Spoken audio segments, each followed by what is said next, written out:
গল্পটির প্রথম, দ্বিতীয় এবং তৃতীয় পর্বটি অলরেডি আমাদের চ্যানেলে আপলোড করা হয়ে গিয়েছে।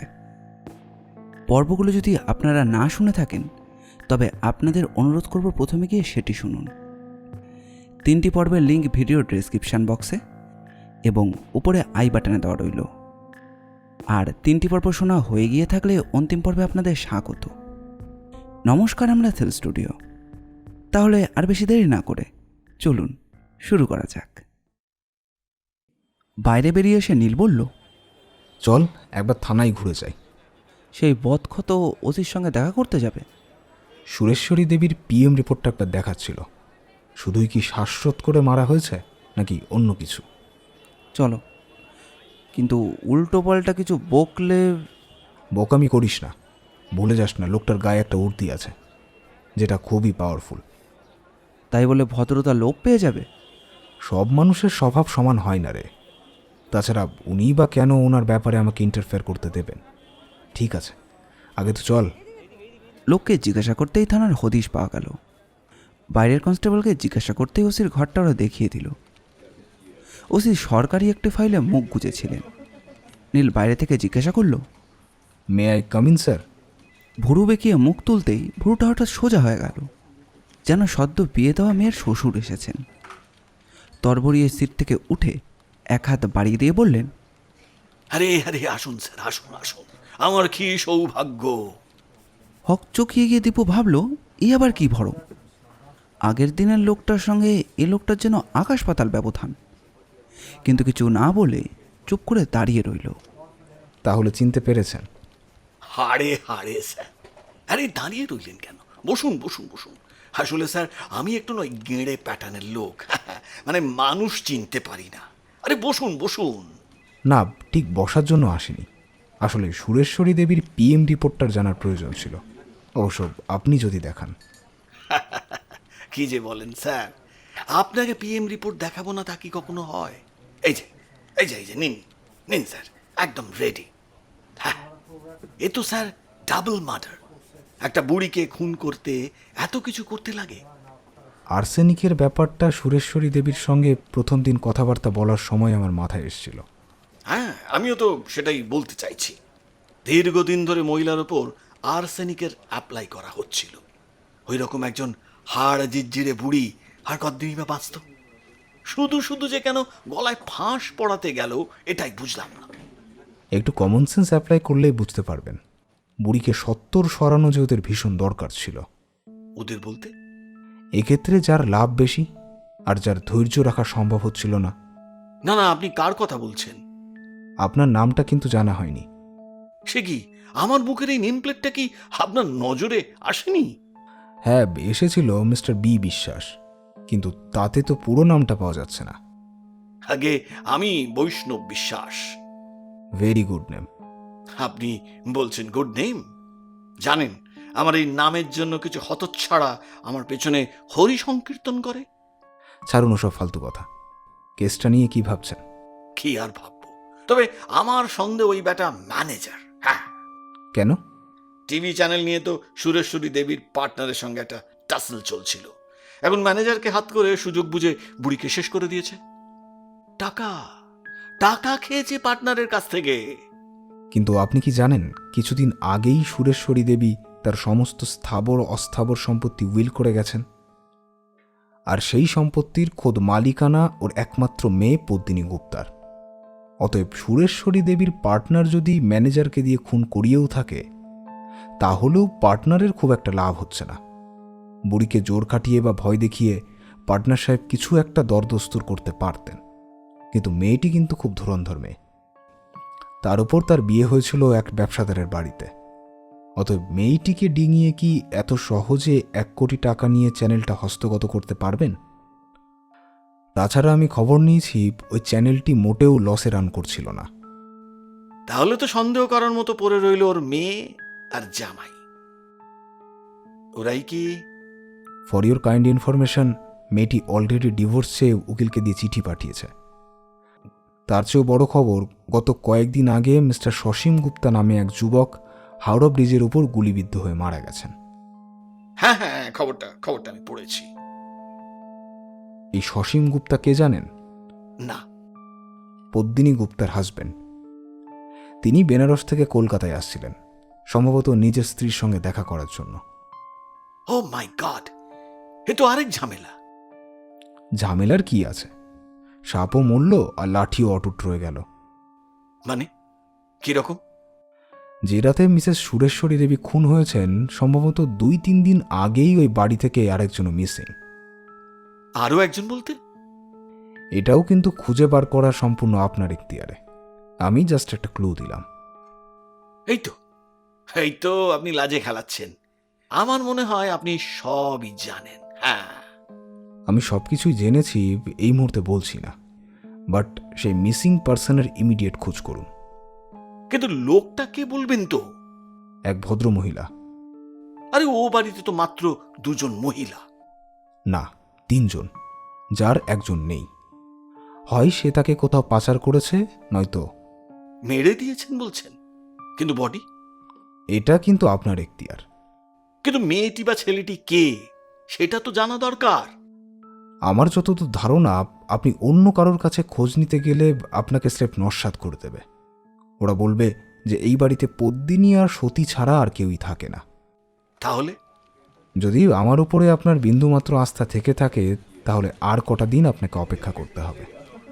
আরে বলেন কি মশাই, সিআইডি ডিপার্টমেন্টের স্বয়ং এএসপি যার হয়ে আমাকে ফোন করেন, তার উপরে আমার আস্থা থাকবে না? হ্যাঁ, কি যে বলেন। তাহলে আরও একটা কাজ করতে হবে। আপনার 2টি লোককে সাদা পোশাকে ওই আবাসনে তীক্ষ্ণ নজর রাখতে বলে দিন। তবে আমার যতদূর ধারণা, বডি বাইরে নিয়ে যেতে পারেনি। বাড়ির কোথাতেও, যাই হোক, কাজটা ঢিমে তালে করলে কিন্তু চলবে না। জানি না একদিনে পাচার হয়ে গেছে কিনা। আজ আমি উঠি, সময় মতো আপনাকে ফোন করে দেবো। একটু চা খেয়ে যাবেন না? আজ আর নয়, পরে কোনো দিন। ঠিক আছে, মনে থাকে যেন। তুমি চিনতে পেরেছো কালপ্রিটকে? তোর কি মনে হয়? তোমার মুখ দেখে মনে হচ্ছে রাঘব বলটি জালে পড়েছে। না, এখনও জালে পড়েনি, তবে কাছাকাছি ঘুরে বেড়াচ্ছে। আমাকে এখন অন্তত 3 জনের সঙ্গে দেখা করতে হবে ফর আইডেন্টিফিকেশন। তারা কারা? একজন অভিরূপ বাবু। মানে সেই ব্যর্থ প্রেমিক? প্রেমিক কিনা জানি না, তবে দোপাটির ওপর ভদ্রলোকের একটা সফট কর্নার তো ছিলই, সেটাকেই কাজে লাগাতে হবে। আর দ্বিতীয়জন? মহিমা ক্যান্সার সেন্টারের রিসেপশনিস্ট। সে আবার কি করবে? একটা কাঠবেড়ালিও তো রামচন্দ্রকে সাহায্য করেছিল। সেটা অবশ্য এপিক গল্প, তবে কোনো মানুষকেই অতটা আন্ডার এস্টিমেট করার কোনো দরকার নেই। আর তৃতীয়জন? শিবানী দেবী। বাড়ির গৃহবধূকে ধরে টানাছেড়া করবে? রাজি হবে? রাজি করাতেই যাব, খুনের কেস বলে কথা। কিন্তু অবন্তিকা তো ডেড, আর সাত্বিকবাবুও ডেড। হ্যাঁ, কিন্তু কেসটা আনসলভড। আর তুই তো জানিস, কোনো কেস আনসলভ থাকলে আমার ভেতরটা কেমন আনচান করে। কিন্তু এই 3 জনকে আমার একসঙ্গে চাই। ইম্পসিবল। প্রথমত অভিরূপবাবু একজন বড় চাকুরে, কর্পোরেট হাউসের বিগ বস। কিন্তু তিনি তো অন্তত একবারের জন্যও দোপাটিকে দেখতে পাবার জন্য ব্যাকুল। তোপাটির দেখা পেয়েছো? বলনি তো। তোর সব প্রশ্নেরই জবাব পাবি, একটু ধৈর্য ধর। বেশ, আর 2 জন মানে? একজন রিসেপশনিস্ট ডিউটি ছেড়ে আসবেনই বা কেন? পুলিশের গুতো বলে একটা ব্যাপার আছে, জানিস তো। পুলিশের সমন পেলে বাপ বাপ বলে চলে আসবে। কিন্তু তোমার ঝামেলা তো হবে সেই তৃতীয় জনকে নিয়ে। কোনো গৃহবধূই যিনি সাধারণত ঘরের বাইরে যান না, তিনি যে কেন আসবে সেটা বুঝতে পারছি না। ওগুলো আমার হাতেই ছেড়ে দে। শোন, দিন 3-4 তোর সঙ্গে ঠিক আমার দেখা হবে না। এই তো আবার দেয়াল আরম্ভ করলে। ভাল লাগে না মাইদি। লাগবে লাগবে, লাস্ট সিনে সবই ভালো লাগবে। ঠিক আছে, তুই এখন বাড়ি যা, আমি কাজকর্ম মিটিয়ে ফিরব। বৌদিকে বলিস আমি সন্ধ্যের মধ্যেই ফিরব। আর বিকাশবাবু এলে বসতে বলবি। সামনেই একটা বাস পেয়ে ঘড়ির দিকে তাকিয়ে নিলে উঠে পড়ল। প্রথমেই গেল ও আমির আলী অ্যাভিনিউতে, সাত্বিক গোস্বামীর বাড়িতে। মাত্র কয়েকদিনেই সাত্বিকবাবুর বাড়ির হালচাল সব পাল্টে গেছে। চারিদিকে নানা রকমের কাঠের পার্টিশন। এটা যে হবে সেটা আগে থেকেই জানা ছিল। রঘুনাথকে পাওয়া গেল। সে বাড়ির নতুন কাজের লোক। আমার নাম করে গিয়ে বলো যে বিশেষ দরকার, একবার দেখা করা জরুরি। নীল এসে হল ঘরে বসতেই কিছুক্ষণ পর শিবানী দেবীও নেমে এলেন। ওর মুখে একটা স্বভাবসুলভ হালকা হাসি লেগেই থাকে। হাসিটাকে চওড়া করে বললেন, আরে আরে, গোয়েন্দা সাহেব যে, বাবার মৃত্যু রহস্য কি ভেদ করেছেন?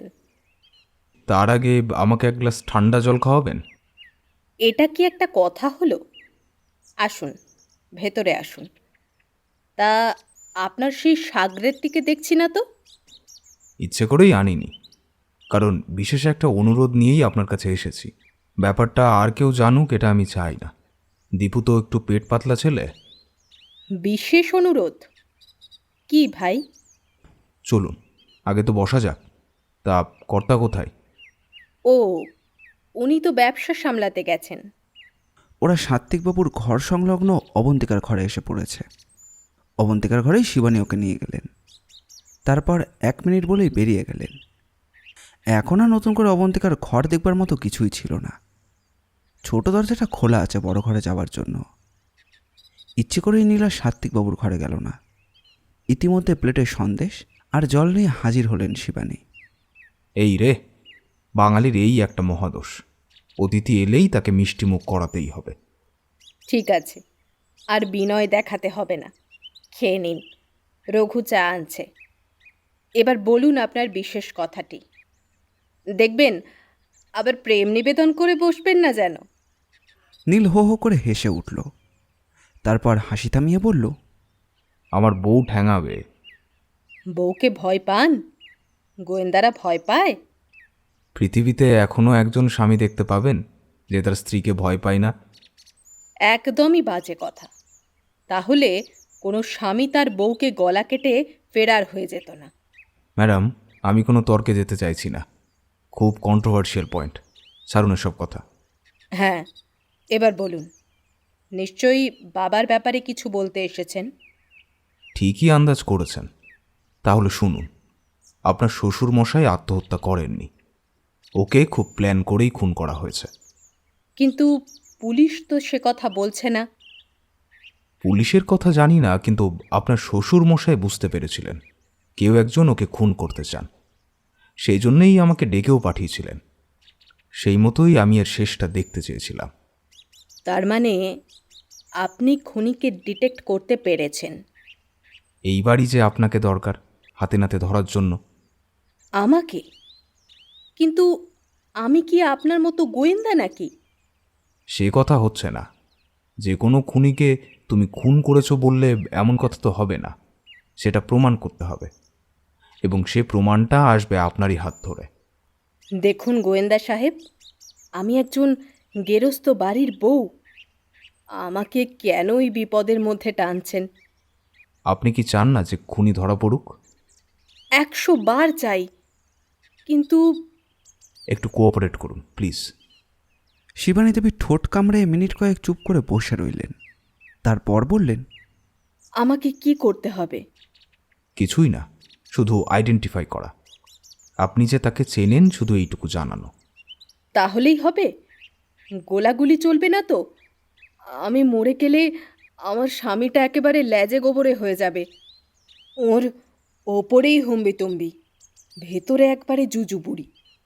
চিন্তা করবেন না, আপনাকে সসম্মানে বাড়ি থেকে নিয়ে যাব এবং সসম্মানেই আপনাকে পৌঁছে দেব, গ্যারেন্টি। কিন্তু আমার কর্তা ছাড়বে কেন একা একা? সেরকম হলে তাকেও নিয়ে যাব, অবশ্য যদি উনি যেতে চান। আবার সামান্য সময় নিলেন শিবানী। ইতিমধ্যে রঘু এসে চা দিয়ে গেল।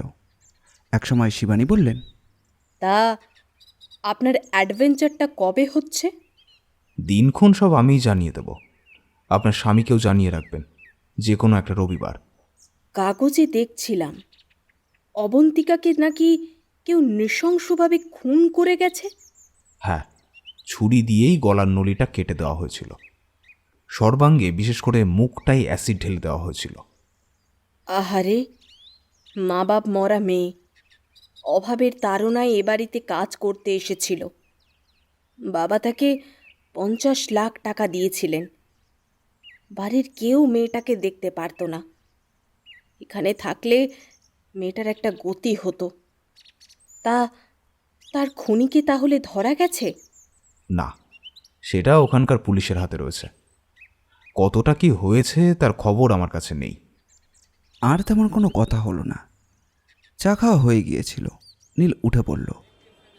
গোস্বামী বাড়ি থেকে বেরিয়েই প্রথমে ফোন করলো বিকাশ তালুকদারকে। উনি থানাতেই ছিলেন। হ্যাঁ ব্যানার্জি সাহেব, বলুন। দুটো জায়গায় এই মুহূর্তে যাওয়াটা দরকার। একজন পুলিশ অফিসার থাকলে খুব সুবিধা হয়। তা কোনো মতে কি যাওয়া সম্ভব? সম্ভব, নিশ্চয়ই সম্ভব। কিন্তু নীল ব্যানার্জি কি একা যেতে ভরসা পাচ্ছে না? নীল ব্যানার্জিকে তো আপনি অনেক দিনই চেনেন, কিন্তু এক্ষেত্রে একটু সাপোর্টের দরকার আছে। বুঝলাম বুঝলাম। তা কোথায়? Mukundapur, Mahima cancer centre. Oh, I see. তা আপনি কোথায় আছেন? আমি তো এখন সৈয়দ আমির আলী অ্যাভিনিউ। তাহলে তো আমার থানা হয়ে যাওয়াই ভালো। কাউকে অ্যারেস্ট করার ব্যাপার আছে নাকি? এই মুহূর্তে নয়, সেটা কয়েকদিন পর। আমি গিয়ে সব কিছু খুলে বলছি। তার মানে অপরাধী আপনার নাগালের মধ্যে, তাই তো? গিয়েই সব বলবো। বেশ, চলে আসুন, আমি ওয়েট করছি। ওরা যখন মহিমা ক্যান্সার সেন্টারে পৌঁছলো তখন প্রায় বিকেল। রিসেপশন সেন্টারে আগের দিনের মেয়েটিই ছিল। উর্দিধারী তালুকদারকে দেখে মেয়েটি যেন একটু সচকিত হলো। নীল গিয়ে তাকে সরাসরি প্রশ্ন করল। আপনার নাম জানতে পারি কি? আমার নাম? কেন স্যার? উনি যা জিজ্ঞেস করছেন তার স্পষ্ট জবাব দিন। আগে রূপা চন্দ। মিস চন্দ, আপনাদের মালকিন মহিমা চৌধুরীকে একটু ডেকে দিন। কিন্তু উনি তো এখন ক্লিনিকে নেই। কোথায় গেছেন? প্রায় সপ্তাহখানেক উনি কলকাতার বাইরে। বাইরে কোথায়? রাঁচি। পাগলাগারদে নাকি? না না, ওর এক রিলেটিভের ক্যান্সার হয়েছে। ওখানে কোনো ব্যবস্থা না হলে ওকে এখানেই নিয়ে আসবেন। মহিমা চৌধুরী কি ডাক্তার? দেখুন, আমি এখানে চাকরি করি। মালকিনের সম্বন্ধে কোনো অতি কৌতূহল দেখানো আমার পক্ষে উচিত নয়। এমনকি সেটা জানাও আমার এখতিয়ারের বাইরে। সামনের রবিবারের পরের রবিবার আপনার কি ডিউটি আছে? না স্যার, রবিবার অন্য একজন বসেন, লীনা দাস। ওই তো ঠিক দুপুরে 1টায়। বলে পকেট থেকে একটা কাগজ বার করে দিল বিকাশ। এখানে যে ঠিকানাটা রয়েছে সেখানে পৌঁছে যাবেন। It's a must. কিন্তু ওদিকটায় তো আমার যাওয়া নেই, ঠিকমতো রাস্তাও চিনি না। এমন কিছু পেঁচালো রাস্তা নয়। শ্যামবাজার থেকে 217 এতে চাপবেন, বলবেন কৈখালি চিড়িয়ামোড়, আবাসনের সামনে হরাইজন অ্যাপার্টমেন্ট। যাকে জিজ্ঞেস করবেন সেই দেখিয়ে দেবে। কিন্তু স্যার, আমি তো স্যার কখনো অপরাধ করিনি। তাহলে? ভবিষ্যতে কি হবে সেটা ভবিষ্যতই বলবে। তবে এটুকু বলতে পারি যে আপনার এখানকার চাকরি খুব একটা সিকিউর নয়। পারলে অন্য কোথাও চলে যাওয়ার চেষ্টা করুন, but not before that I T parade. Fail করবেন না। আচ্ছা স্যার। ওখান থেকে বেরিয়ে এসে বিকাশ বললেন, এবার কোথায় মিস্টার ব্যানার্জি? আপনার চেনা জায়গা, অভিরূপবাবুর ফ্ল্যাটে। সাত্বিক গোস্বামীর খুনের রহস্যভেদ, অবন্তিকার ব্রুটাল মার্ডার আর দোপাটিকে খুঁজে পাওয়া, এগুলো কি দরকার নেই নাকি? আছে তো 100 বার। তা আপনি কি সব ধরে ফেলেছেন? ঠিক আছে, আপাতত চলুন। আশালতা অ্যাপার্টমেন্টে অভিরূপবাবুর দরজায় কলিং বেল যখন বিকাশ চাপ দিলেন তখন প্রায় সন্ধ্যে 7টা। আগের দিনের মতোই সেই কাজের মেয়েটি এসে দরজা খুলে দিল। পুলিশ দেখে সে একটু ঘাবড়ে গিয়েছিল। কিছুক্ষণ পর অভিরূপবাবু বেরিয়ে এলেন। বিকাশ তালুকদার বললেন, আসুন আসুন, দোপাটিকে পেলেন? একটু বসতে দেবেন তো, নাকি বাইরে থেকেই বিদায় করবেন? না না, সে কি কথা। আসুন আসুন, ভেতরে আসুন। ওরা সোফায় গিয়ে বসলেন। আমি যা জিজ্ঞেস করলাম সে উত্তর কিন্তু পেলাম না। সত্যিই আপনি দোপাটিকে এখনো ভুলতে পারেননি? না। তাকে দেখলে চিনতে পারবেন যদি সে ছদ্মবেশে থাকে? তবুও তাকে আমি চিনতে পারবো। কিভাবে? তার হাত, মুখ, চুল, কথা বলার ভঙ্গিমা সব যে আমার চোখের উপর ভাসছে মিস্টার ব্যানার্জি। এগুলো কিন্তু মেকআপে চেঞ্জ করা যায়। আরও একটা চিহ্ন আছে তার শরীরে, যেটা আমি ছাড়া কম লোকই জানে। সেই চিহ্ন লুকোবার তার কোনো উপায় নেই।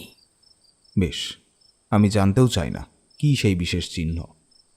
তবে আপনাকে যদি দোপাটির সামনে গিয়ে দাঁড়াতে হয়, তাহলে আসছে রবিবার, মানে এই রবিবারের পরে রবিবার আপনাকে একটা ঠিকানা দেব।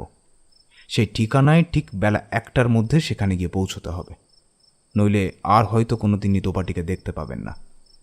এত দেরি কেন? আমাকে বললে আমি কালই যেতে পারি। সবুরে মেওয়া ফলে, কথাটা খুব একটা ফেলে দেওয়ার নয়। এই নিন ঠিকানাটা, খুব একটা ভচকট রাস্তাও নয়।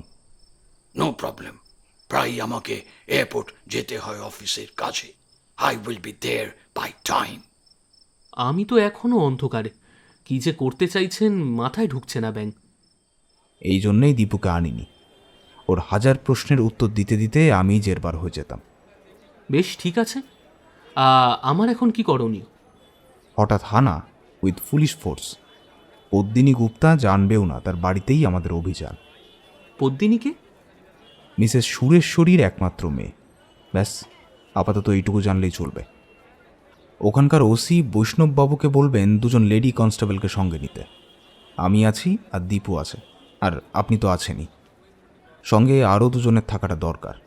একজন ডাক্তার অমিয় সিনহা, আর একজন ফার্স্ট কোর্টের কোনো জজ সাহেব। দেখি অমিয়র সঙ্গে কথা বলে। অত বড় আবাসন, একজন লয়ার কি অ্যাডভোকেট পাবো না? দেখি। বিশাল অ্যাপার্টমেন্টের সামনে যখন সদল বলে উপস্থিত হলেন, তাদের স্বাগত জানালেন মিস্টার অমিয় সিনহা। তার সঙ্গে ছিল একজন সৌম্যদর্শক বৃদ্ধ। অমিয় সিনহাই পরিচয় করিয়ে দিলেন। সব্যসাচীবাবু সমস্ত ব্যাপারটা জানতে চাইল। নীল বলল, হ্যাঁ, খুনের কেস। খুনি নিজেই তার বয়ানে উগরে দেবে বলেই আমার বিশ্বাস, এবং সেটা একজন জজের সামনে হলেই ভালো। কিন্তু আমি তো রিটায়ার্ড। এখন বহু কেসের তদন্ত হয় যেখানে একজন এক্সপেরিয়েন্সড রিটায়ার্ড জজের অভিমত গ্রাহ্য। বেশ, আপনারা যা মনে করেন। এই সমাবেশে অনেকেই ছিলেন। নীলার দীপুকে বাদ দিলে ছিলেন বিকাশ তালুকদার, বৈষ্ণব বসাক, 2জন লেডি কনস্টেবল, 2জন আর্মড পুলিশ, রূপাচন্দ, অভিরূপ বসু, শিবানী গোস্বামী এবং তার স্বামী সাত্যকী গোস্বামী। শিবানী একসময় নীলের কাছে এসে বললেন, ভয়ের কিছু নেই তো? শিবানী, তোমার এই দাদাটা যতক্ষণ আছে ততক্ষণ ডোন্ট ওয়ারি, আমার উপরে ভরসা রাখো। সিকিউরিটি গার্ড একসঙ্গে এতগুলো লোক দেখে এবং বিশেষ করে পুলিশ দেখে একটু থতমতই খেয়ে গিয়েছিল। নীল এগিয়ে গিয়ে বলল, আমরা একটু মিসেস সুরেশ্বরী দেবীর ফ্ল্যাটে যাব। ফ্ল্যাটের সামনে গিয়ে বেল নব পুশ করা হলো। পুষ্পেন সরকারি এসে দরজা খুলে দাঁড়ালেন। আরে আরে, এগিয়ে মিস্টার ব্যানার্জি, একেবারে পুলিশ টুলিশ নিয়ে সদল বলে হাজির। Anything wrong? কেন, আপনি কিছু জানেন না? আমি আবার কি করে জানবো? ঠিক আছে, আপাতত আমরা ভেতরে যাব। কিন্তু ভেতরে তো মাত্র 2জন মহিলা আছেন। আমরা জানি মিসেস পদ্মিনী গুপ্তা আর তার রাধুনী সীতা। হ্যাঁ, তাই তো। ঠিক আছে, আপনি পদ্মিনী দেবীকে খবর দিন, বলুন পারলাতে আসতে। ততক্ষণে পার্লার ভর্তি হয়ে গেছে জনসমাগমে। নীল চোখের ইশারায় সবাইকে শান্ত হয়ে বসতে বলল। প্রায় বিরক্তি মুখেই পদ্মিনী জিজ্ঞাসা করল, मिस्टर वैष्णव, ये सब क्या हो रहा है? बिना नोटिस में आप लोग हमारा घर, क्या बात है? মিসেস পদ্মিনী, কিছুদিন আগে কেউ বা কারা আপনার স্বামীকে ট্যাক্সির মধ্যেই গুলি করে হত্যা করে, জানেন বোধহয়? हाँ, जानती है। पुलिस तो उसको तहकीकात कर रहा है। সেই খুনের কিনারা তো হয়ে গেছে। मतलब? মতলব একটাই, আপনি চেয়েছিলেন আপনার স্বামীর হাত থেকে নিষ্কৃতি পেতে, তাকে একটা ডিভোর্স চেয়ে উকিলের চিঠিও দিয়েছিলেন। इसमें हर्जा क्या? না না, এতে কোনো দোষের কিছু নেই, কিন্তু লোক দিয়ে তাকে খুন করালেন কেন? What do you mean? आप क्या बोलना चाहता? অস্বীকার করে কোনো লাভ নেই পদ্মিনী দেবী। আপনি যাকে দিয়ে খুনটা করিয়েছেন তিনি এখানে উপস্থিত আছেন। क्या बोल रहा आप? এই আপনার সামনেই দাঁড়িয়ে, আপনার সদ্য প্রমোশন পাওয়া ম্যানেজার মিস্টার পুষ্পেন সরকার। পুষ্পেন সরকার বোকা বোকা মুখে বললেন, আপনি কি কি বলছেন নীলবাবু? কেন, বুঝতে অসুবিধে হচ্ছে না, নাকি বুঝেও বুঝতে চাইছেন না? কিন্তু আমি ওকে কেন খুন করতে যাব? কারণ একটি 10 লাখ টাকার চেক যেটি আমরা খোঁজ নিয়ে জেনেছি যে কদিন আগেই আপনার অ্যাকাউন্টে জমা পড়েছে। বাজে কথা, সে চেক আমি দিইনি, ওটি আমার মায়ের দেওয়া চেক। কারেক্ট। আপনার মায়ের ড্রয়ার খুঁজলেই ওই সই করা ব্ল্যাঙ্ক চেক আরও অনেকগুলো পাওয়া যাবে। তার থেকে যে কোনো একটা নিয়ে নিলেই কাজ মিটে যায়। আর একটা কথা, চেকের সইটা আপনার মায়ের, কিন্তু লেখাটা আপনার। যদিও চেকটা এখনো ক্যাশ হয়নি, কারণ মৃত ব্যক্তির চেক ওভাবে পাশ করাবে না ব্যাংক, যদি না সেখানে কিছু কারচুপি থাকে, এবং এক্ষেত্রে সেটা হয়নি। কি ভূষণবাবু, আপনি কিছু বলবেন? পুষ্পের নীরব। বলুন বলুন, দাঁড়িয়ে থেকে কোনো লাভ নেই। এখানে একজন প্রাক্তন বিচারপতি আছেন, সে কথা ভুলে যাবেন না। কিন্তু বিশ্বাস করুন, আমি তো কোনটা করিনি। তাহলে কে করেছিল? পদ্মিনী দেবী একজন সুপারি কিলারকে আমার সঙ্গে দিয়েছিলেন। বড় ভুল হয়ে গেছে স্যার, কারণ উনি তো পদ্মিনী দেবীই নন। बकवास बंद करो पुष्पेन, क्या अनसन बात बनाता? আনসার নয় Mrs Padmini, it was fact, কারণ আপনি সত্যিই পদ্মিনী নন। Then who I am? হ্যাঁ, সেটার জবাব দেওয়ার জন্যই আমরা এখানে এসেছি, না পুষ্পেনবাবু? যতই আপনি পদ্মিনী দেবীর নামে আমাদের কাছে চুল্লি খান না কেন, আপনার আগেই উনি আমার কাছে ধরা পড়ে গিয়েছিলেন। পালাবার চেষ্টা করবেন না, চারিদিকে আপনাকে পুলিশ ঘিরে রেখেছে। আচ্ছা পুষ্পেনবাবু, আপনি তো 10 লক্ষ টাকার চেকটা আগেই হাতে পেয়ে গিয়েছিলেন। আপনাকে অল ওভার ম্যানেজার করে দেবার প্রতিশ্রুতিও দিয়েছিলেন পদ্মিনী দেবী। তাও আপনি ওর নামে আমার কাছে গিয়ে বললেন উনি পদ্মিনী নন। কেন? কোনো হুমকি নাকি? হ্যাঁ, ওই মহিলা বলেছিলেন ওই চেক নিয়ে কোনো ঝামেলা করলে উনি আমাকে চাকরি থেকে বরখাস্ত করবেন। বুঝলাম। তা পদ্মিনী দেবী, আসল পদ্মিনীকে নিয়ে গেলেন কোথায়? তাকে কি মেরে দিয়েছেন নাকি কোথাও গুম করে রেখেছেন? আমি আসল পদ্মিনী, কোনো নকল পদ্মিনীকে আমি চিনি না। কিন্তু আমি জানি আপনি পদ্মিনী নন। কি আপ গনত কর হ্যায়? না, আমি একজন বিজ্ঞান বিশ্বাসী মানুষ। আমি এখনো বলছি, নকল বেশ ধরে যতই কেন পদ্মিনী সাজার চেষ্টা করুন, আপনার আসলটা আমি জানি। क्या प्रमाण है आपके पास? নীল জজ সাহেবের দিকে তাকিয়ে বলল, আজকের এই সমসাময়িক বিচার সভায় আপনাকে প্রধান বিচারপতি করা হয়েছে। যদি আপনি অনুমতি দেন তাহলে নকল পদ্মিনীর নকল চুলটা খুলে ফেলার আদেশ দিন। জজ সাহেব বললেন, এটা একটা গুরুতর ব্যাপার মিসেস পদ্মিনী। ওটা যদি আপনার উইক হয়ে থাকে তাহলে যে ওটা আপনাকে খুলে দেখাতে হচ্ছে। ये कैसा बात है जज साहेब, ये मेरा असली बात। একজন মহিলা কনস্টেবল গিয়ে একটানে পদ্মিনীর মাথা থেকে উইকটা খসিয়ে দিল। রূপা চিৎকার করে উঠল, আরে উনি তো আমাদের ম্যাডাম মহিমা চৌধুরী। কি প্রমাণ আছে আমি পদ্মিনী নই, আমি মহিমা চৌধুরী? জজ সাহেব, আমি যদি ভুল না করে থাকি উনি মহিমা চৌধুরী, আমার বস। আমি ওকে ভালো করে চিনি। হ্যাঁ, তার তো একটা প্রমাণ চাই। ওনার হ্যাবিট, আমাদের ম্যাডামের বাঁ হাতের করে আঙুলের পাশিয়ে একটা ডোয়ার্ফ ফিঙ্গার আছে। উনি সর্বদাই সুতির গ্লাভস পরে থাকেন। আমরা বলতাম এটা নাকি ওনার হ্যাবিট। আপনি কাউকে আদেশ দিন, তিনি ওর বাঁ হাতে দেখতে পারেন। মহিলা কনস্টেবলটি পাশেই দাঁড়িয়েছিলেন। ঝপ করে পদ্মিনীর বাঁ হাতটা এক ঝটকায় তুলে ধরলেন। এখন গ্লাভস পরা ছিল না, এবং রূপার কথা মতো সেটাই মিলে গেল। আর সেই মুহূর্তে আরও দুজন নিজের চেয়ার ছেড়ে প্রায় লাফিয়ে উঠলেন। প্রথমজন শিবানী দেবী। এরকম 6টা আঙুল তো আমাদের অবন্তিকার হাতেও ছিল, তাহলে কি এই অবন্তিকা? না, এরকম 6টা আঙুল অনেকেরই থাকতে পারে, তা দিয়ে কিচ্ছু প্রমাণ করা হয় না। হয় হয় দুপাটি হয়, কারণ ওই আঙুলটা নিয়ে আমি অনেক দিন তোমাকে অনেক খেপিয়েছি। এমনকি তোমাকে নিয়ে বড় সার্জনের কাছেও গেছি আঙুলটা অপারেশন করে বাদ দেওয়া যায় কিনা, কিন্তু ডাক্তার সাহেব সেই রিস্ক নেননি। এটা এটা তুমি কি করলে দুপাটি? আমি যে তোমাকে ভালোবেসেছিলাম। কিন্তু অবন্তিকা তো খুন হয়ে গিয়েছিল মিস্টার ব্যানার্জি। যে খুন হয়েছিল সে লোকের বাড়ি খেটে খাওয়া কাজের মেয়ে, রাতে অবন্তিকার ঘরে আসতো। আর পোস্টমর্টম রিপোর্ট অনুযায়ী সেই মেয়েটির হাতে কোনো ডোয়ার্ফ ফিঙ্গার ছিল না। তাছাড়া অবন্তিকা আর মৃতা মেয়েটির ডিএনএ রিপোর্ট একেবারেই নেগেটিভ। তার মানে অবন্তিকাই কখনো দোপাটি, কখনো মহিমা, আবার কখনো পদ্মিনী।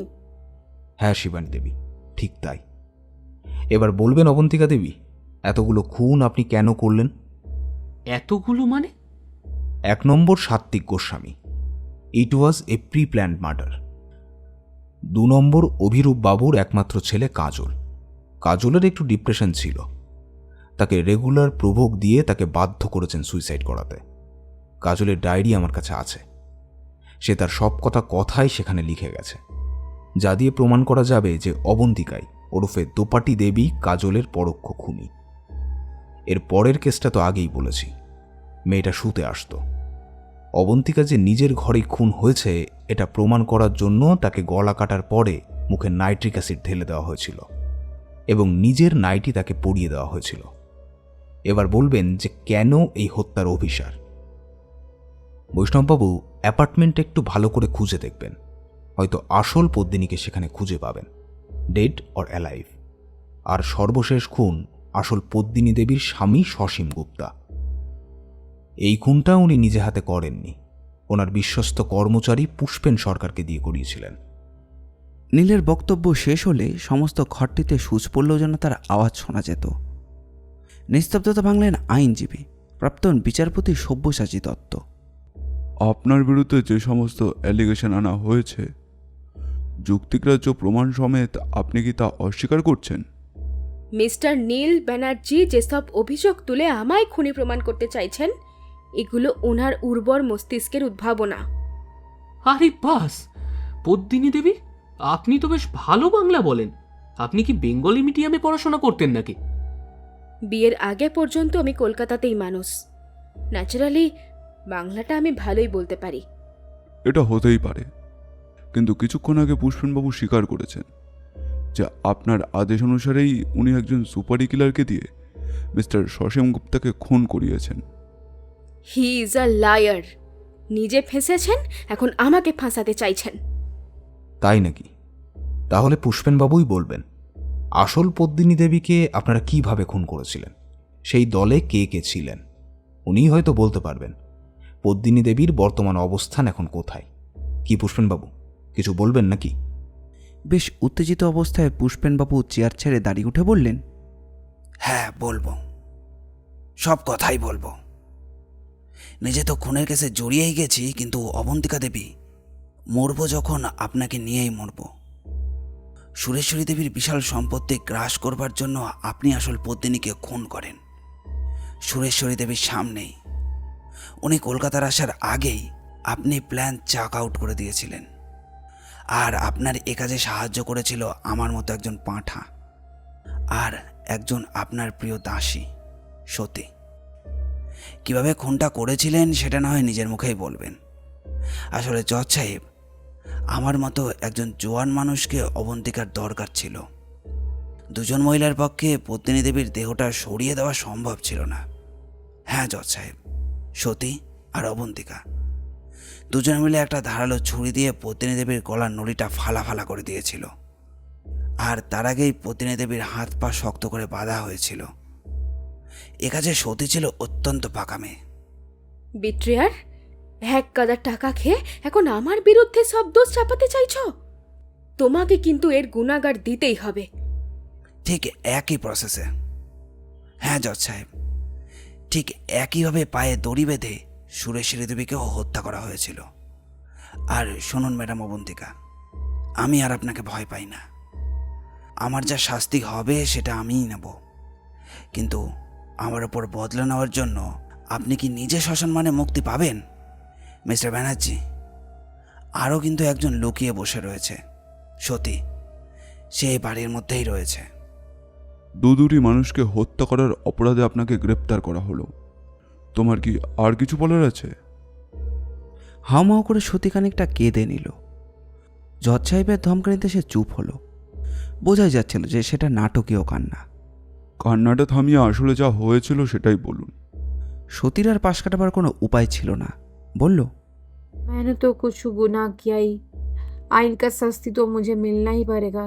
लेकिन ये सब कुछ नहीं होता था जब से ये मैडम इस कोठी में घुसा। 25,000 रुपया देकर मुझे चुप कर दिया गया और 50,000 मुझको मिलना था। लेकिन मैंने जो कुछ किया ये मैडम हुकूमत से किया। उनकी हुकूमत नहीं मानने से मेरा भी हालत वैसी ही होता। और मुझको कुछ ना पूछो। শ্রুতি মাটির উপর ধপ করে বসে পড়ল। অবন্তিকাও চুপ হয়ে দাঁড়িয়েই থাকে। অবসরে নীল আরও একটি প্রশ্ন করে। জজ সাহেব, আরেকটি বড় প্রমাণ এখনো আমাদের হাতে আসেনি। সেটা কি? পদ্মিনী দেবীর লাশটা কোথায়? পুষ্পেন বাবু আর সতী এরা দুজনেই জানে। আপনি কি একবার ওদের কাছে জানতে চাইবেন? পুষ্পেন কিছু বলার আগেই সতী বলল, मैं बोल सकती हूँ। কোথায় বলো? इधर लन में जो खेल का मैदान है उधर एक तो डुम्बुर गाछ है, उसका आसपास माटी खोदने से मिल जाएगा वो लाश। কয়েকজন কনস্টেবল নিয়ে বৈষ্ণব চৌকিতে বেরিয়ে গেলেন। বেইমান, সব বেইমান, বেইমান নিমক হরামের দল।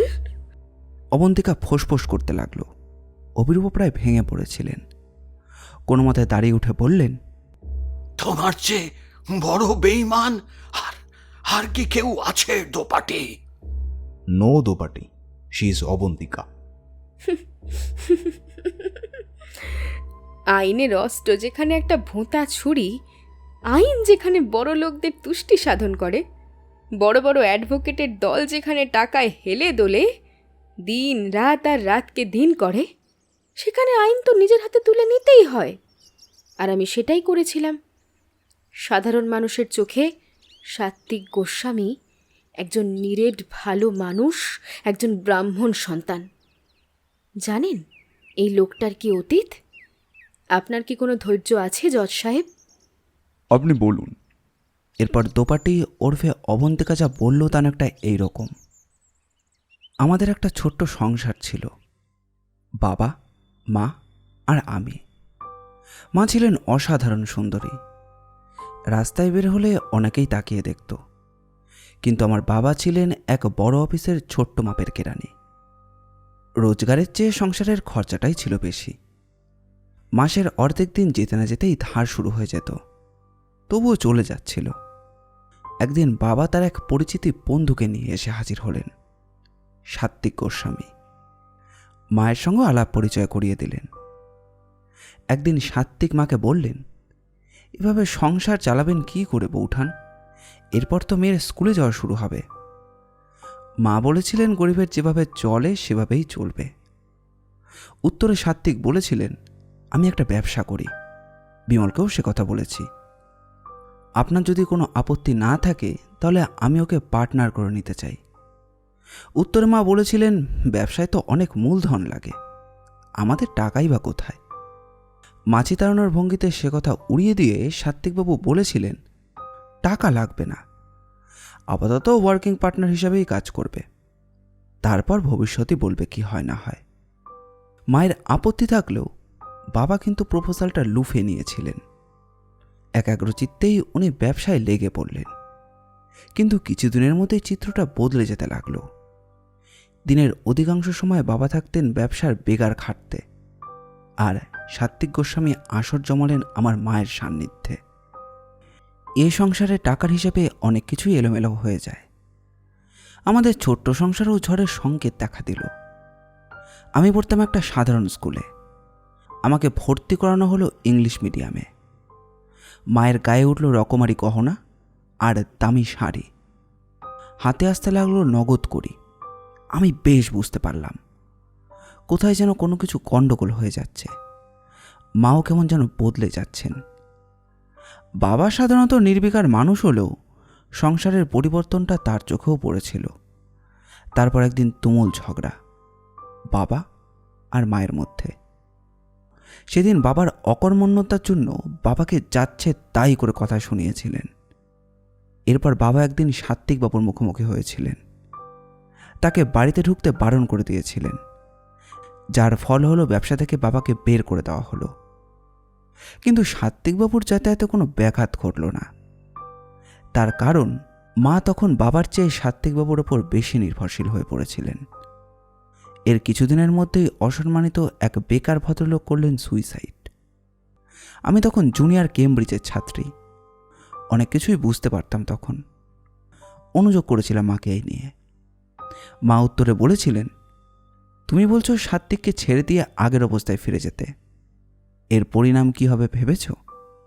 তোমার স্কুল বন্ধ হয়ে যাবে, সংসারের এই সাচ্ছল্য আর থাকবে না। তাছাড়া সাত্বিকের সঙ্গে আমার একটা ভালোবাসার সম্পর্ক করে উঠেছে, আর ফেরা যায় না। আমার মাটা ভীষণ বোকা, ভীষণ। কিছুদিন পরেই সাত্বিক নামের উড়ো পাখিটা কোথায় যেন উড়ে চলে গেল। আর তখন আমার মা প্রেগনেন্ট। আমার মা কয়েকটা চিঠিও পাঠিয়েছিল ওই ডিবাজ লোকটাকে, একটাও উত্তর আসেনি। লজ্জায়, ঘেন্নায় আর অপবাদের জ্বালায় পুড়তে পুড়তে প্রেগনেন্ট অবস্থাতেই একদিন রেল লাইনে মাথা দিলেন তিনি। সেই থেকেই আমার একা জীবনের শুরু। সেই দিনই প্রতিজ্ঞা করেছিলাম, জীবন একটাই, তারপর আর কিছুই নেই। যেমন করেই হোক আমাকে একটা টাকার পাহাড় তৈরি করতেই হবে। স্কুলে আমি ভালো নাটক করতাম, ছদ্মবেশও বেশ ভালোই নিতে পারতাম। একদিন গিয়ে উঠলাম সাত্বিক গোস্বামীর বাড়িতে। সাত্বিক গোস্বামীর তখন অনেক বয়স হয়ে গেছে। ওর বদামের জন্য ওর স্ত্রীও গত। একটা সামান্য চাকরি চেয়েছিলাম, ওর দেখভালের চাকরি। সেই সময় এক বিশ্বস্ত লোকের খুবই দরকার ছিল। ছেলেরা সবসময় মুখিয়েছিল বাবার বিশাল টাকার হস্তগত করবার ধান্দায়। সাত্বিক গোস্বামী সম্ভবত আমাকে চিনতে পেরেছিলেন, কিন্তু সে কথা কোনোদিন জানতে দেননি। ওকে মারার প্ল্যান আমার তখন থেকেই, কারণ সেই সময় উনি মৃত্যু ভয়ে ক্রমশ কাহিল হয়ে যাচ্ছিলেন। অনেক রকম ব্যাধিও তাকে ঘিরে ধরেছিল, যার মেন হচ্ছে ডায়াবেটিস। ওকে রেগুলার ইনসুলিন নিতে হতো। এ কাজটা আমিই করে দিতাম। মাঝে মধ্যে উনি নিজেও সেলফ পুশ করতেন। তারপর একদিন জানতে পারলাম উনি ওনার শেষ ইচ্ছাপত্র লিখে ফেলেছিলেন, এবং তাতে সিংহভাগই আমার। কে জানে, এটা হয়তো তার অনুশোচনার প্রকাশ। আমার নামে যে অঙ্কটা লেখা হয়েছিল সেটা বলবার আগেই দফায় দফায় আমি ইনসুলিন পুশ করে দিই। ওর ঘুমের ওষুধ খেয়ে সবার অভ্যাস ছিল। একদিন একটু বেশি মাত্রায় ঘুমের ওষুধ দিয়ে দিয়েছিলাম, ব্যাস, আর কিছু দরকার পড়েনি। পুলিশ জানলো এটা একটা সুইসাইড। এমনকি নীল ব্যানার্জিও আমাকে সন্দেহ করতে পারেনি। উকিলের কাছ থেকে চেকটা হাতে পাওয়ার পর আমার 2 নম্বর অভিযানটা শেষ। হ্যাঁ, 1 নম্বর অভিযান অভিরূপ। উনি আমাকে দেখে স্বপ্ন দেখতে আরম্ভ করেছিলেন। এমনকি ওর স্ত্রীও বর্তমানে চেষ্টা করতেন আমার মন জোগাতে। অথচ ওর সংসারে একজন মেন্টালি ক্লিপ্ট ছেলে রয়েছে। সেই সুযোগটাই আমি নিলাম। কাজলের মা মারা যাওয়ার পর দিনরাত আমি ওকে প্রভোগ করতাম যে এভাবে বেঁচে থাকার কোনো মানেই হয় না। স্কুলের ছেলেরাও ওর সঙ্গে ভালোভাবে মেশে না। বাড়িতে মা চলে যাওয়ার পর বাবার কোনো নজরই থাকতো না ছেলের ওপর, কারণ বাবা তো তখন আমার প্রেমে মশগুল। এমন একটা সময় এলো যখন অভিরূপ আমার ওপরই সংসারের সব দায় দায়িত্ব ছেড়ে দিয়েছিল। কাজলের পড়াশোনা থেকে শুরু করে খাওয়া দাওয়া, শোয়া বসা সবটাই আমার হাতে। আসলে কাজলকে সরানোটাই ছিল আমার সব থেকে বেশি প্রয়োজন, কারণ ও থাকতে আমি কিছুতেই আমার কার্যসিদ্ধি করতে পারছিলাম না। ও তো ঘর ছেড়ে কোথাও বের হতো না। ওকে যে কোনো মুহূর্তে আমি মেরে দিতে পারতাম, কিন্তু আমি চেয়েছিলাম ও নিজে নিজেই মরুক। এমনিতেও ওর জীবনের উপর একটা বিতৃষ্ণা ছিল, সেটাকে আরও বাড়াবার জন্য ওকে দেখিয়েই আমি ওর বাবার সঙ্গে একই বিছানায় রাত কাটাতাম। তারপরও একদিন সত্যি সত্যি আত্মহত্যা করল। কাজল চলে যাওয়ার পর আমি আর বেশি দিন সময় নিইনি। অভিরূপকে আমি মিথ্যে কথা বলেছিলাম যে আমি কনসিভ করেছি, সুতরাং আমাদের তাড়াতাড়ি বিয়ে করা উচিত। অভিরূপও এটাই চেয়েছিল। সুতরাং সংসারটা একেবারে নির্মূল হয়ে যাওয়ার পরও ও চেয়েছিল নতুন করে বাঁচতে, নতুন করে আরেকটা ভরা সংসার ফিরে পেতে। আমার তাগিদে ও রেজিস্ট্রির সব ব্যবস্থাই পাকা করে ফেলল। তারপর একদিন এসে বলল যে ও সেই দিনই রেজিস্ট্রি করবে। একবার অফিসে ছোঁয়া দিয়েই দুপুর 12:30টার মধ্যে ফিরে এসে সোজা ম্যারেজ রেজিস্ট্রারির অফিসে চলে যাবে। আমি যেন রেডি থাকি।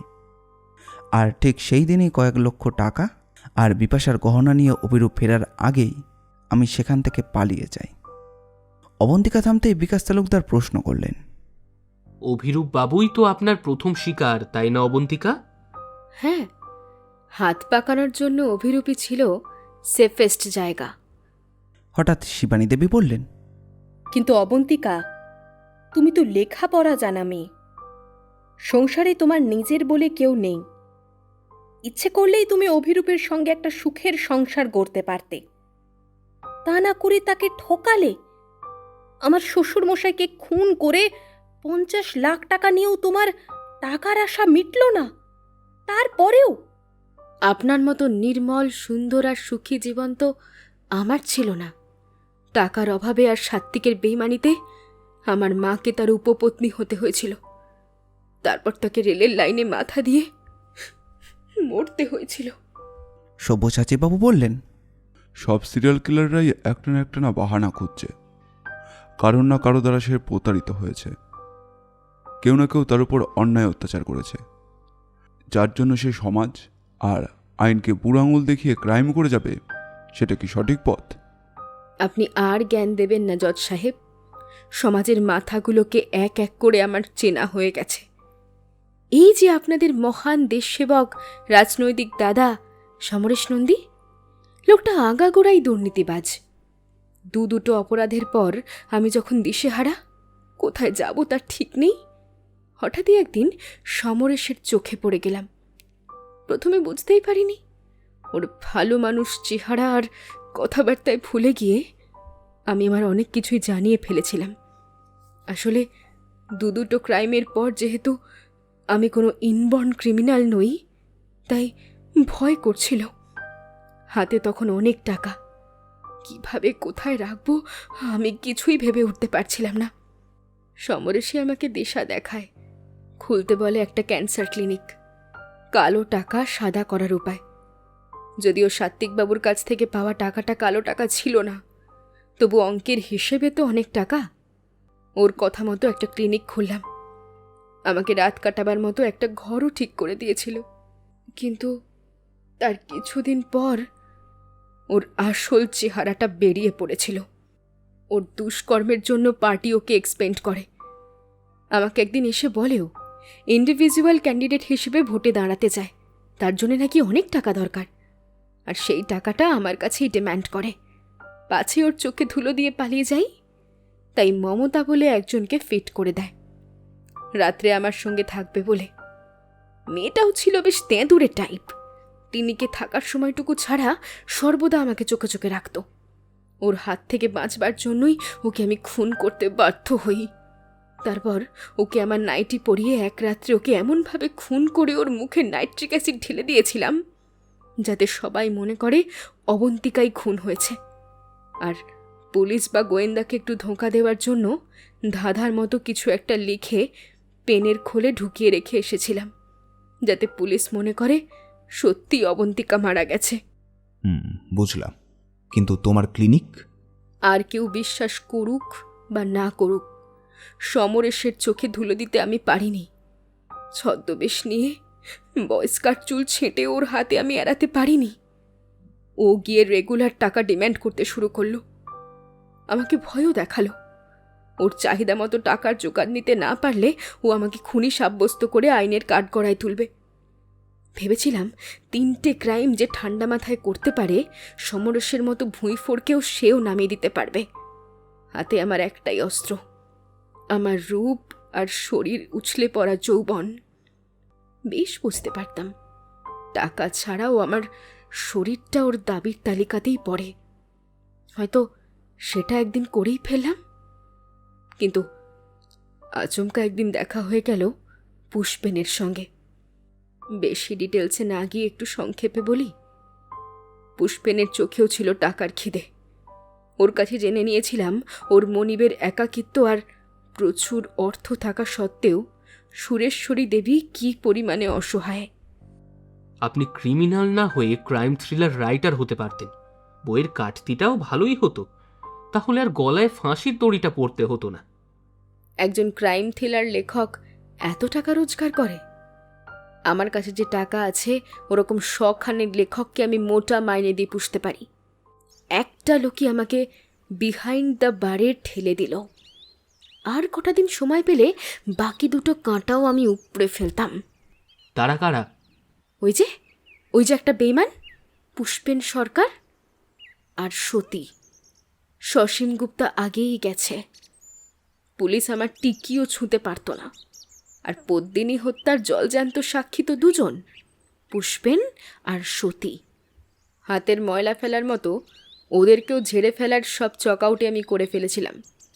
কিন্তু মিস্টার ব্যানার্জি, এতে আপনার কী লাভ হলো বলুন তো? চাইলে আপনাকে আমি 1 কোটি টাকা দিয়ে দিতাম। গোয়েন্দারা যে এত বোকা হয় আমার সত্যিই জানা ছিল না। তুমি ঠিকই বলেছ অবন্তিকা, গোয়েন্দারা পাঁঠা ছাগলের দলেই পড়ে। বুঝেছ ঠিকই, কিন্তু একটু লেটে বুঝলে।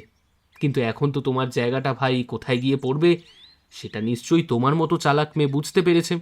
যাই হোক মিস্টার লর্ড, ওয়ান্স আপন এ টাইম ওই সম্বন্ধটা শুনতে বেশ ভালোই লাগতো, বাট এখন এটা রিডিকুলাস বলে মনে হয়। না সব্যসাচী বাবু, মরা হাতির লাখ টাকা দাম। সে যাক, এখন আপনি বলুন আমরা এখন কি করতে পারি। ওসি সাহেব, অবন্তিকার বয়ান নিশ্চয়ই আপনার টেপ রেকর্ড করা হয়ে গেছে। Yes sir. তাহলে আর কি, আপাতত আপনি ওকে অ্যারেস্ট করুন। আরও 2জনকে অ্যারেস্ট করবেন, পুষ্পেন সরকার আর ওদের ওই কাজের মেয়ে সীতাকে। আপনার চার্জশিট দিতে নিশ্চয়ই খুব বেশি সময় লাগবে না। না স্যার, আমার এই টেপ রেকর্ডার আর এতগুলো সাক্ষী, আপনি নিশ্চিন্তে থাকুন। আপনার আরও একটা বড় কাজ যে রয়ে গেছে। কি স্যার? আসল পদ্মিনী দেবীর লাশটাকে খুঁজে পেতে হবে না? ওটা তো গিল্ট প্রমাণের প্রাইম এভিডেন্স। কালই কাজটা করে ফেলবেন। 2জন লেডি কনস্টেবল 2জনের হাতে হাত করা পরিয়ে দিল, অবন্তিকা আর সতী। পুষ্পেনবাবু বললেন, হাত করার দরকার নেই। এই দিনটা যে আসবে সেটা আমি ভালো করেই জানতাম। চলুন কোথায় যেতে হবে। সবাই চলে গেলে ডাইনিং হলটা একেবারে ফাঁকা মনে হলো, যদিও তখন অনেকেই ছিলেন। ডাক্তার অমিয় সিনহা এগিয়ে এসে নীলকে করমর্দন করে বললেন, তুই সত্যি একটা জিনিয়াস, কিন্তু আমার একটা প্রশ্ন কিন্তু থেকে যাচ্ছে। তুই কি পেলি তোর এত পরিশ্রমের পর? খুঁজে পেলাম আসল সত্যকে, সেটা কি কম কিছু? You are perfectly right. Wish you best of luck. Doctor আর রিটায়ার্ড জজ সাহেব বেরিয়ে গেলেন। নীল ফোন করল, বাড়িটা তো পুলিশকে সিল করে দিতে হবে, বলে গেলেন নাকি?